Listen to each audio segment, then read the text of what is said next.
Hello बच्चों, मैं सांक आप सभी का स्वागत करता हूँ अपने यूट्यूब चैनल सांक स्टडी सर्कल में। तो आज हम फिर से प्रेजेंट हैं क्लास 10 की हिस्ट्री की एक और वीडियो के साथ, जिसमें कि आज हम एक्सरसाइज जो आपका 7 चलता है, यानी आपका जो एक्सरसाइज 7 है, जिसका कि यहाँ नाम दिया होगा आपका, यहाँ देख लेते हैं नाम दिया है इसका। देखिए, व्यापार और भूमंडलीकरण।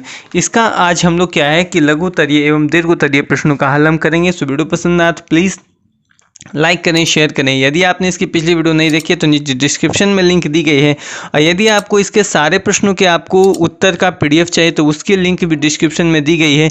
या आपको बाकी सब्जेक्ट का जैसे संस्कृत, हिंदी, मैथ्स इत्यादि सब्जेक्टों का क्या पीडीएफ चाहिए तो हमारे Telegram channel Shashank study circle class 10 को ज्वाइन करें। उसकी भी लिंक क्या डिस्क्रिप्शन में दी गई है, आप वहाँ जाकर हमारे सारे जो पीडीएफ हैं वो डाउनलोड कर सकते हैं। तो चलिए वीडियो स्टार्ट करते हैं। चलिए, तो पहला क्वेश्चन हमारा कहता है इसमें कि 1929 के आर्थिक संकट के कारणों को संक्षेप में लिखें। चलिए, इसका उत्तर देखिए, हमने लिखा है कि 1929 के आर्थिक संकट के कारण निम्नलिखित हैं। ठीक है, कारण क्या निम्नलिखित है? पहला है नवीन तकनीकी प्रगति तथा बढ़ते हुए मुनाफे। कारण क्या है? उत्पादन में जो भारी वृद्धि हुई उससे क्या हुआ, ऐसी स्थिति उत्पन्न हो गई जो उत्पादित किया जाता था उसे खरीदने वाले जो लोग थे वो क्या थे, काफ़ी ज़्यादा कम थे। ठीक है, चलिए, तो यही था पहला मेन कारण, तो यही था, उसके अलावा कोई कारण नहीं था। दूसरा प्रश्न है कि औद्योगिक क्रांति ने किस प्रकार विश्व बाजार के स्वरूप को बदल दिया। तो देखिए, इसका उत्तर हमने लिखा है यहाँ पे कि क्या है कि औद्योगिक क्रांति ने बाजार को तमाम आर्थिक गतिविधियों का केंद्र बना दिया। इसी के साथ जैसे जैसे औद्योगिक क्रांति का विकास हुआ, बाजार का स्वरूप विश्वव्यापी होता चला गया और 20वीं शताब्दी के पहले तक तो इसने सभी महादेशों में क्या अपनी उपस्थिति कायम कर ली। चलिए, था क्वेश्चन नंबर 2 का सॉल्यूशन। क्वेश्चन नंबर 3 आपके सामने उत्तर दिख रहा है। क्वेश्चन नंबर 3 है हमारा कि विश्व बाजार के स्वरूप को समझाना। विश्व बाजार का स्वरूप कैसा था, उसके स्वरूप को आपको बताना है। तो इसका उत्तर हमने लिखा है कि औद्योगिक क्रांति के फैलाव के साथ साथ, यानी क्या हुआ कि बाजार का स्वरूप विश्वव्यापी होता चला गया। इसने व्यापार, श्रमिकों का पलायन और पूंजी का प्रवाह, इन 3 आर्थिक प्रवृत्तियों को जन्म दिया। व्यापार मुख्यतः कच्चे मालों को इंग्लैंड और अन्य यूरोपीय देशों तक पहुंचाने और वहां के कारखानों से निर्मित वस्तुओं को विश्व के कोने कोने में पहुंचाने तक क्या सीमित था। यानी इस प्रकार विश्व बाजार चलता गया कि जो विकासशील देश से, जो विकसित देश है, उससे क्या है सामान क्या है सभी जगह जाता था, और जो विकासशील देश थे वहाँ से सामान, यानी उपनिवेश जो बनाया हुआ जो छोटे छोटे देश थे उनसे क्या सामान भी लाते थे, खुद उत्पादन उसका करते थे, उसको मैन्युफैक्चरिंग वगैरह बनाना। उसके बाद क्या है विश्व में क्या है अलग अलग कोने तक क्या है पहुंचाया जा रहा था। ठीक है, तो ये था क्वेश्चन नंबर 3 का सॉल्यूशन। आइए देखते हैं क्वेश्चन नंबर 4 को। चलिए, क्वेश्चन नंबर 4 यहाँ पर कहता है कि 1980 के क्वेश्चन है भूमंडलीकरण में बहुराष्ट्रीय कंपनियों के योगदान।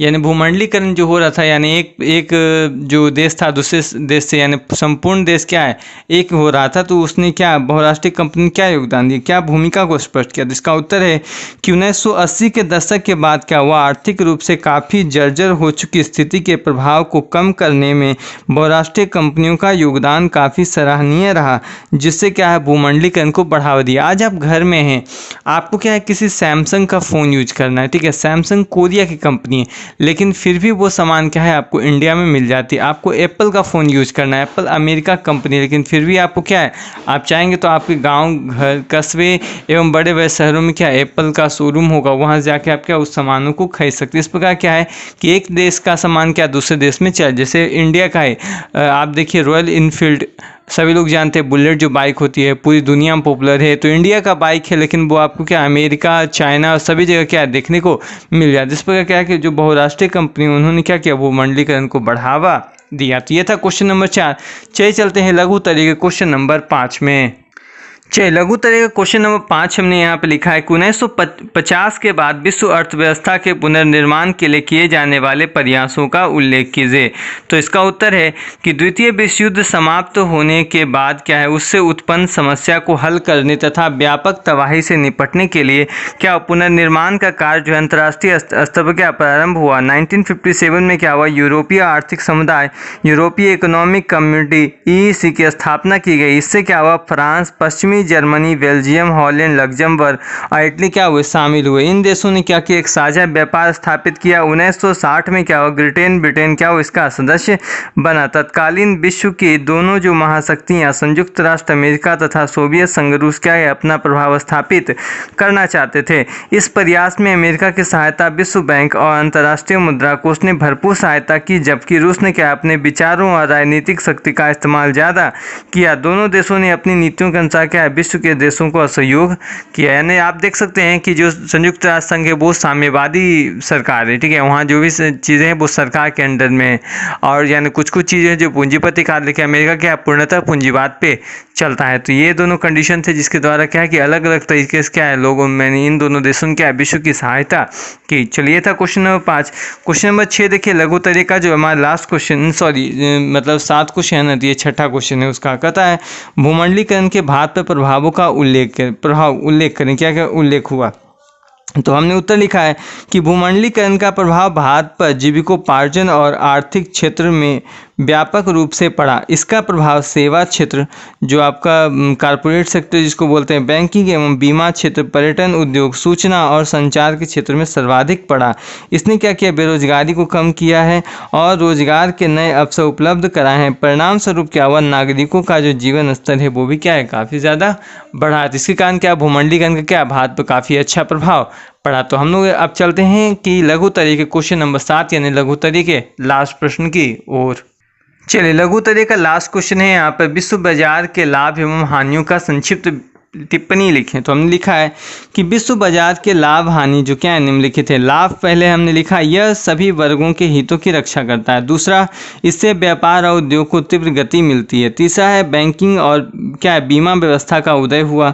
चौथा, कृषि क्षेत्र में परिवर्तन हुआ। पाँचवा है शहरीकरण के विकास में क्या सहायता। वही हानि की बात करें तो विश्व बाजार की हानि के लघु जन छोटे जितने सारे छोटे उद्योग थे वो तो क्या नष्ट हो गए, क्योंकि क्या है कि जो लघु एवं कुटीर उद्योग होते हैं उसमें सामान का उत्पादन जो है काफ़ी लो होता है, यानी काफ़ी कम कैटेगरी में कर पाते। क्वालिटी अच्छा होता है लेकिन क्या है कि विश्व बाजार है वहाँ पर क्या खरीदने वाले बहुत ज़्यादा हैं तो उत्पादन क्या काफ़ी लेट्स होता है। इसलिए क्या है कि छोटे जो लघु एवं कुटीर उद्योग थे वो क्या हुए नष्ट हो गए।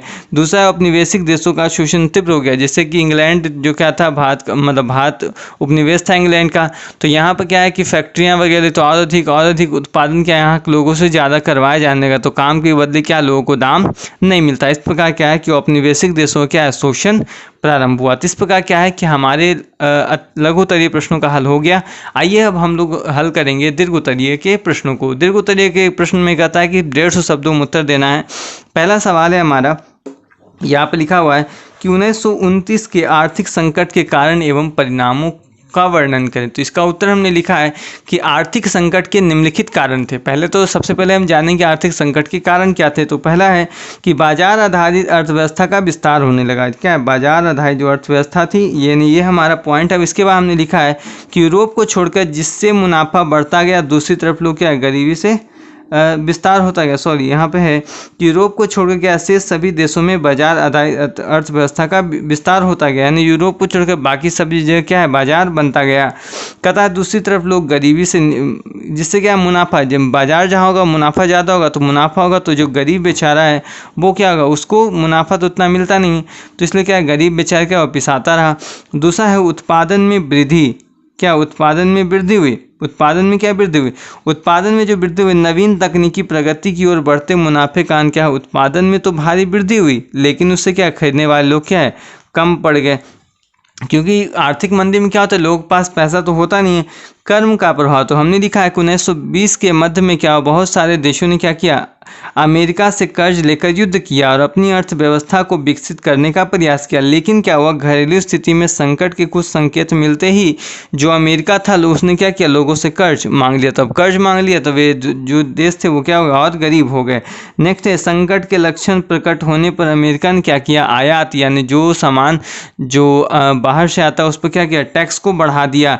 अब टैक्स बढ़ा दिया तो मुनाफा भी कम कमाए तो सामान बिक भी नहीं रहा। इसके कारण क्या हुआ देश में यानी जो बाकी देशों थे उनकी क्या हो गई व्यापार की कमर टूट गई, क्योंकि मेन टैक्स तो व्यापार से आ रहा था ना। चलिए उसके बाद परिणाम, क्योंकि परिणाम भी पूछा तो हमने परिणाम में लिखा है, देखिए 2 3 4 परिणाम हमने लिखा है। कहता है पहला है मंदी के कारण क्या हुआ, बैंकों ने लोगों को कर्ज देना बंद कर दिया, कर वसूली शुरू कर दी। किसान जो दूसरा है, किसान अपनी उपज को नहीं बेच पाने के कारण क्या हुआ, बर्बाद हो गया। तीसरा है कारोबार के ठप पड़ने से क्या बेरोजगारी बढ़ी, कर्ज की वसूली नहीं होने से बैंक क्या हो गए, बर्बाद हो गए। एंड चौथा है लगभग 1,10,000 जो कंपनियां होगी वो क्या हो गई, चौपट यानी बंद पड़ गई। तो इसका प्रभाव क्या है, काफ़ी गहरा पड़ा। ठीक है, तो आप देख सकते हैं इतना हमने लिखा है। तो इस प्रकार क्या है कि आपको लिखना, हाँ कुछ कुछ पॉइंट जैसे आप चाहें तो इसमें छोड़ सकते हैं, इतना लंबा आपको लिखने की कोई ज़रूरत नहीं है, इसलिए हम बड़ा लिखते हैं ताकि अगर आपको उसमें कुछ काटने का मन करे तो आप क्या है काट, जैसे इसमें 4 परिणाम लिखे आप 2 ही परिणाम लिख सकते हैं। हमने इसमें क्या 2 3 4 कैटेगरी लिखे, आप सिर्फ 2 ही कैटेगरी लिख सकते हैं। ये आपकी मर्जी पर डिपेंड करता है। तो इसके लिए सबसे पहले आपको PDF डाउनलोड करना पड़ेगा।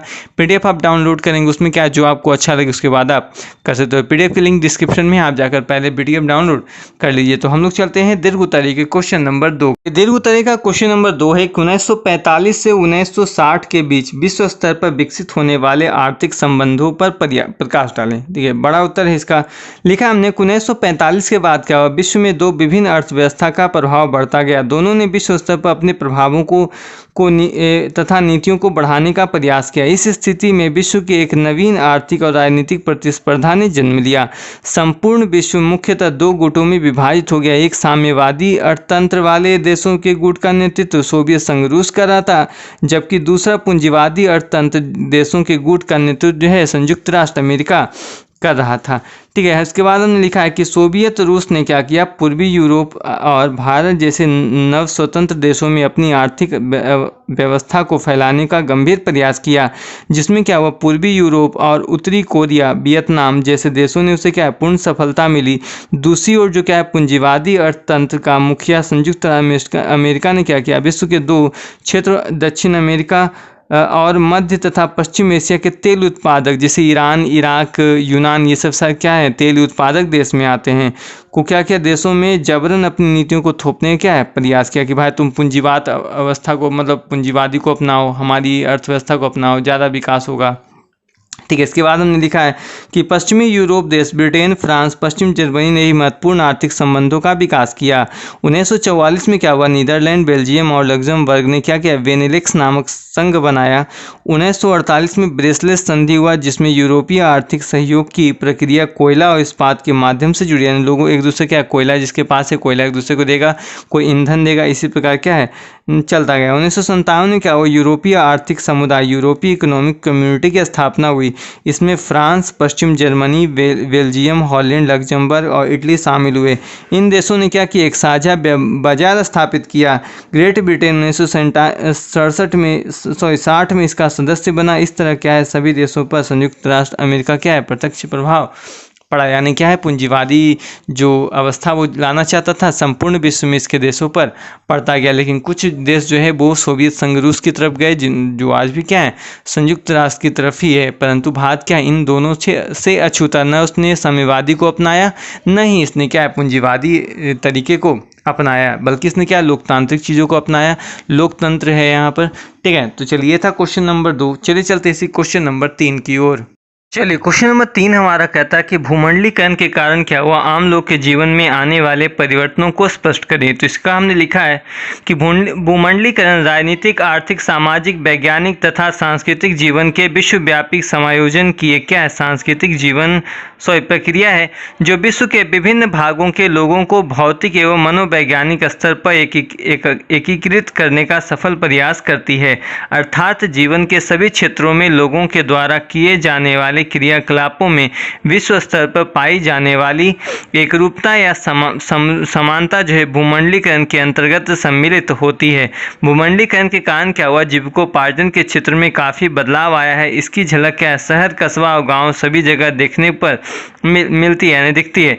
इसके कारण क्या हुआ, जीविकोपार्जन के कई नए क्षेत्र क्या है खुले, जैसे call centre, shopping mall, hotel एवं रेस्टोरेंट, बैंक और बीमा क्षेत्र में दी जाने वाली सुविधा, दूरसंचार व्यापार और सूचना तकनीक का विकास इत्यादि। इन क्षेत्रों में कई लोगों को रोजगार मिला और मिल रहा है, जिससे क्या है अच्छी आमदनी होती है। इस प्रकार हम कह सकते हैं कि आर्थिक भूमंडलीकरण ने हमारी आवश्यकताओं के दायरे को बढ़ाया है और उसी अनुरूप इसकी पूर्ति हेतु नई नई सेवाओं का क्या उदय हो रहा है, जिससे जुड़कर क्या है लाखों लोग अपनी जीविका चला रहे हैं। इससे क्या है उनका जीवन जो स्तर है वो बढ़ा। आप देख रहे हैं भूमंडलीकरण हो रहा है, जो क्या है कई सारे जो विदेशी होटल्स हैं वो भी आ रहे हैं, विदेशी सामान यहाँ आते हैं, यहाँ के सामान क्या है आप विदेश बेच सकते हैं, यहाँ आप बैठे बैठे क्या है विदेश की सारी चीज़ें क्या है चलिए आप एक्सेस कर सकते हैं। तो चलिए चलते हैं, ये था हमारा क्वेश्चन नंबर 3। चलिए चलते हैं क्वेश्चन नंबर 4 में। चलिए क्वेश्चन नंबर 4 कहता है यहाँ दीर्घ उत्तरीय 1919 से 1945 के बीच विकसित होने वाले राजनीतिक और आर्थिक संबंधों पर क्या टिप्पणी लिखें। चलिए क्वेश्चन नंबर 4 हमारा कहता है कि 1919 से 1945 के बीच विकसित होने वाली राजनीतिक और आर्थिक संबंधों पर क्या टिप्पणी लिखें। तो इसका उत्तर हमने लिखा है कि 1920 के बाद क्या जो भी अंतर्राष्ट्रीय संबंध विकसित हुए उसमें आर्थिक कारकों का महत्वपूर्ण स्थान रहा। 1929 के आर्थिक मंदी को आधार वर्ष मानकर 1919 से 1945 के बीच क्या बनने वाले आर्थिक संबंधों को दो भागों में बांटा जा सकता है। पहला है कि 1920 से 1929 तक का काल क्या है सामान्यतः आर्थिक समुत्थान और विकास का काल था। प्रथम विश्व युद्ध के बाद विश्व पर से यूरोप का प्रभाव तीक्ष्ण हो गया। यद्यपि उपनिवेशों यानी एशिया से अफ्रीका पर उसकी पकड़ क्या है बनी रही थी, लेकिन इस दौर में संयुक्त राष्ट्र अमेरिका, जापान और सोवियत रूस ये तीन देश विश्व की सर्वप्रमुख शक्ति के रूप में उभरे। संयुक्त राष्ट्र अमेरिका ने युद्ध के तुरंत बाद 2 वर्ष आर्थिक संकट का काल था, परंतु 1922 के बाद तकनीकी उन्नति के कारण क्या है औद्योगिक विकास हुआ, परंतु इसका नकारात्मक प्रभाव भी देखने को मिला। देश की आर्थिक शक्ति और सत्ता का कंपनियों के हाथ पास के आज देख सकते हैं कि अमेरिका का इसी कारण क्या पूंजीपतियों का देश कहलाता है।